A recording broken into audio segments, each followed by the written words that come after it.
نبوت کے اوپر سب سے پہلے جو تصدیق کرتا ہے وہ سیدنا ابوبکر صدیق کرتا ہے. اسی لیے ہم کہتے ہیں کہ پہلا نمبر صدیق اکبر کا ہے. آپ جس طرف سے دیکھیں گے، جس ذاتی سے دیکھیں گے، صدیق اکبر پہل کے لیے یہ ہے. جب نبوت کا مسئلہ آتا ہے سب سے پہلے سیدنا صدیق اکبر اپنی قربانیاں پیش کرتے ہیں. جب مال کی باری آتی ہے سب سے پہلے سیدنا صدیق اکبر اپنا سب کچھ قربان کرتے ہیں.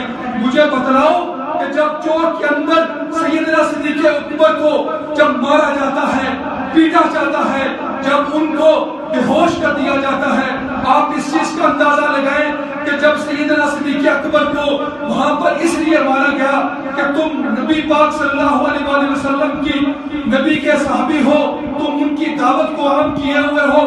جب ان کو وہاں مارا جاتا ہے اور جب وہ اپنی ماں کے سامنے اپنی آنکھ کھولتے ہیں، جب ماں ان کے سامنے دودھ پیش کرتی ہے تو میں قربان جاؤں سیدنا صدیق اکبر کی نسلوں کے اوپر. میں آج اس سیدنا صدیق اکبر کی نسل کو کیوں نہ خراج تحسین پیش کروں؟ میں اس ابوبکر صدیق کو کیوں نہ خراج تحسین پیش کروں؟ جب آنکھ کھلتی ہے تو ماں سے سب سے پہلے یہ سوال پوچھتے ہیں کہ مجھے بتلاؤ کہ میرے آقا کا کیا حال ہے. اور وہ سیدنا صدیق